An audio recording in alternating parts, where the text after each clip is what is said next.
I wanted to go back this way. There was something I wanted to look at. Babel? Or what? Was the Bible used to promote racism?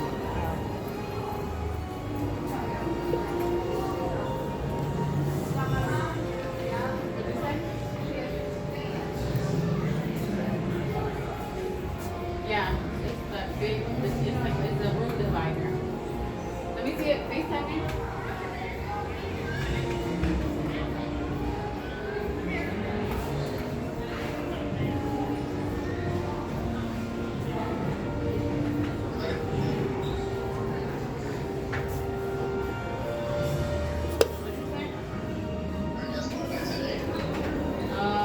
I think tomorrow early in the morning.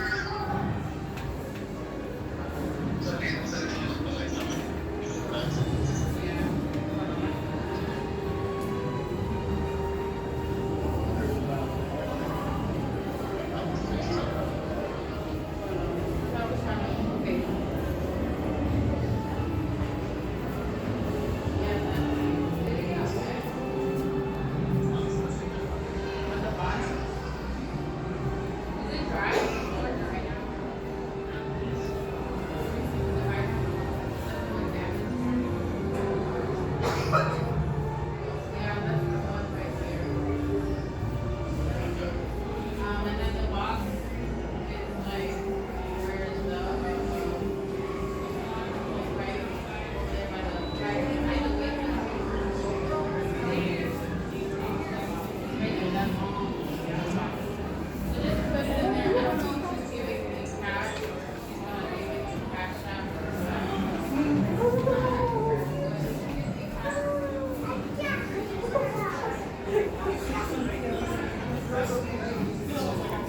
yeah, put it inside the box, yeah. Okay.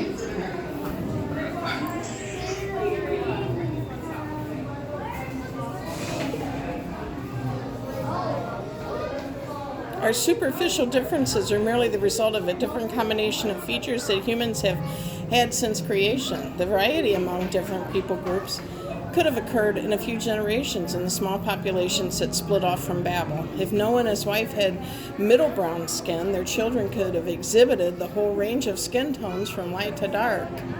Skin tones is governed by more than one gene. For simplicity, let's assume that there's only 2 genes involved.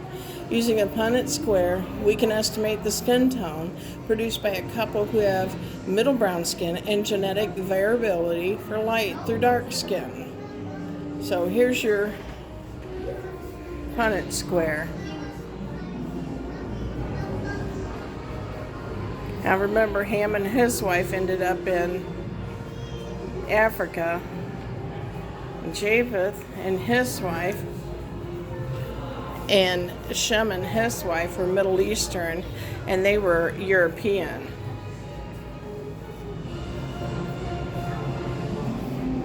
Native American tribes constructing, Monk's Mound, that's Cahokia.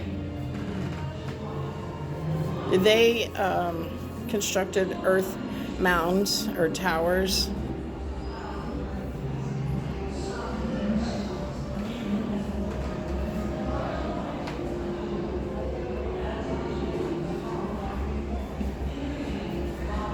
But they have recently uncovered what they believed was the Tower of Babel.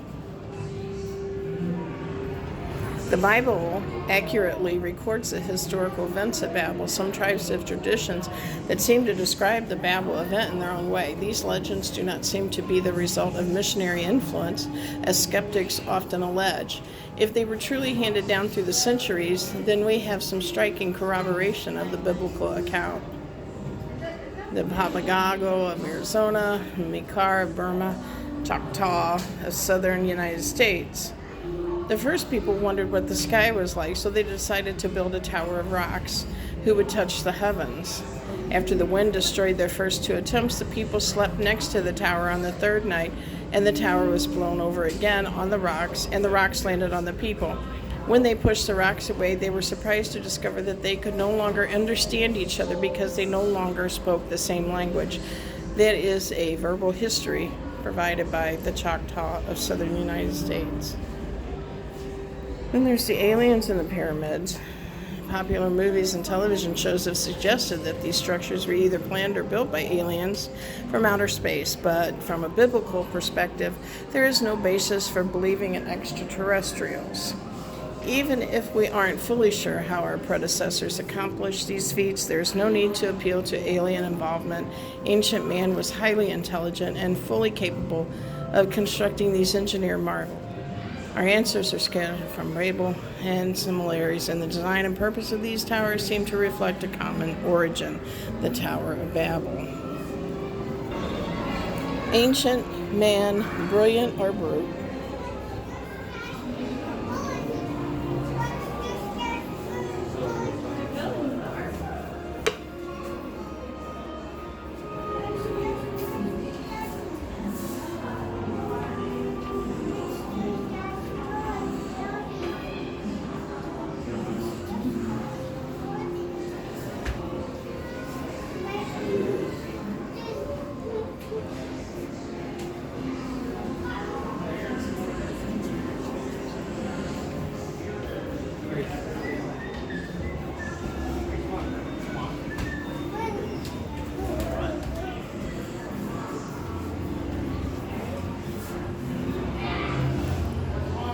Technology intelligence. Technology is the practical application of knowledge.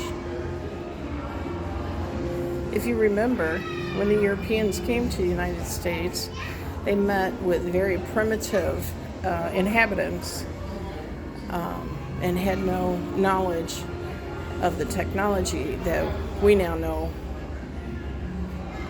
that was in Europe at the time, same time period.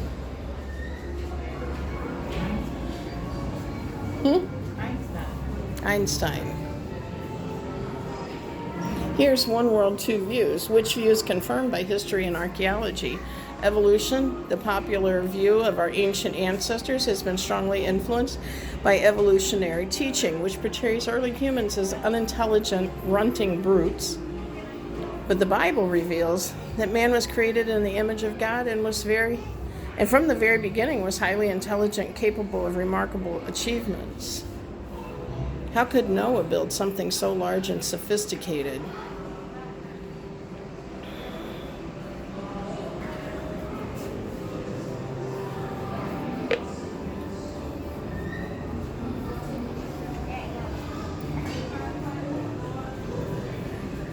From horse and buggy to a man on the moon, only in 70 years. That's crazy. Horse and buggy, 1900.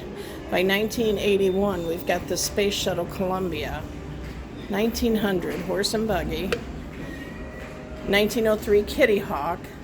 1919, Ford Model T. 1930, steamliners, locomotives. 1966, we had jet airline Blackbird. 69, we had a man on the moon. And 81, we had the space shuttle. And in 98, we had the International Space Station. That's crazy. False views about ancient man. Evolutionists claim that man descended from ape-like ancestors, but no intermediate fossils have ever been found to verify this. So-called missing link between ape-like creatures and humans were either fully ape or fully man, or complete frauds. The Bible is clear that God made man from the dust of the ground, and the woman was made from his rib. There are no ape-like creatures in our ancestry. Here we have the flat earth. Popular myth that ancient people believed the earth is flat was popularized in the late 19th century by John Draper and Andrew Dixon White. These men sought to belittle Christians by making the medieval churches look ignorant and anti-science. In reality, people have long known the earth was round. In the 3rd century BC, Eratosthenes calculated the circumference of the earth to within 1%, and the Bible also includes passages that imply a round earth.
Again, if you look at time and navigation, the intelligence of early humans is demonstrated through their understanding and use of astronomical observations for timekeeping and navigation. The incredibly precise Mayan calendar is probably the best known of these ancient devices, but many sites and artifacts dating back to the 2nd millennium BC have been discovered around the world that display our ancestors' ingenuity. And again, think about when the Europeans came to North America, and what they found here was a primitive group of people. We compare them to the intellect and technology that was displayed by the Europeans.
And Noah built an altar to the Lord, and he took from all the clean animals and clean birds and sacrificed them as burnt offerings on the altar. God smelled the pleasing aroma and said, I will never again destroy all the life which I have made.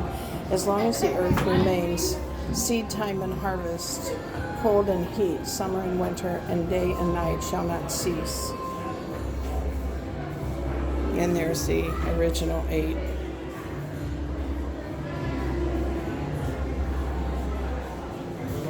Permission to eat meat. So they did not eat meat prior to the flood. They were vegetarians.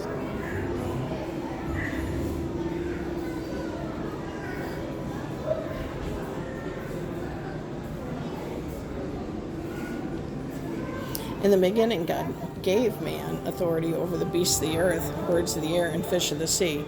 And after the flood, he gave Noah and his sons a similar blessing with significant difference. Originally, man was only allowed to eat vegetation. However, all the green plants for food. I now give you all things. Every moving and living thing shall be food for you, but you shall not eat flesh with its life.